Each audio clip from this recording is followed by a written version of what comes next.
Bien qu'il ait vécu quelques moments de lassitude, Antoine Rouget le dira en off, après 4 ans d'enquête, 50 articles produits dans Mediapart sur l'affaire de la sextape stéphanoise, qu'il a révélé. Le journaliste de Mediapart s'est remis aux côtés de Ramsès Kefi à son clavier pour sortir Les Comploteurs, 231 pages qui ne sont pas un papier de journaliste de plus, mais un récit, état des lieux d'une affaire révélatrice d'un état du pouvoir politique stéphanois. Le risque de cette affaire, c'est d'en faire un fait divers, ou même un fait divers politique.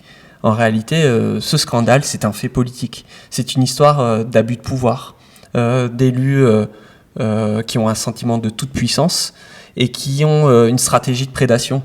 Prédation d'une ville, la ville de Saint-Étienne, prédation du pouvoir politique. Et en réalité, le livre permet aussi d'explorer d'autres dimensions de cette affaire et surtout de se questionner collectivement, en réalité, par rapport à ce qui a été fait au sein de cette mairie. Alors la révélation de l'affaire qui ouvre la prise de parole d'agents ou ex-agents municipaux. Mais la mairie, c'est une très grosse administration, c'est 4000 agents. Ces 4000 agents, il y a un directeur, c'est le directeur général des services, et il y a des cadres qui sont ici. Donc les directeurs généraux, chaque fois, sont partis, ont été, à un moment donné, je dirais, broyés, brisés.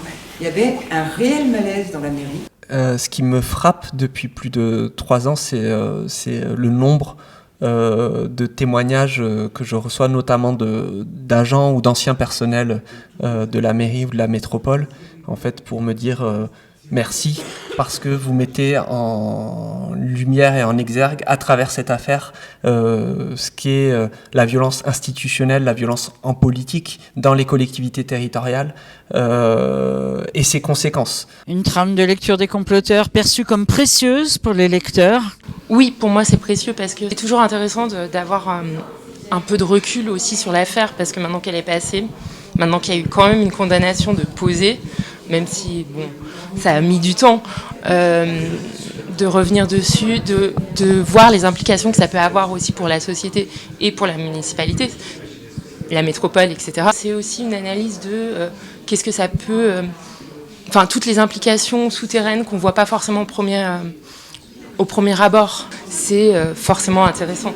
Antoine Rouget qui, avec la librairie de Paris, a nourri 1h30 de discussion pour une bonne 50aine de personnes. Les Comploteurs est en librairie depuis le 23 janvier et on le trouve au prix de 20 €.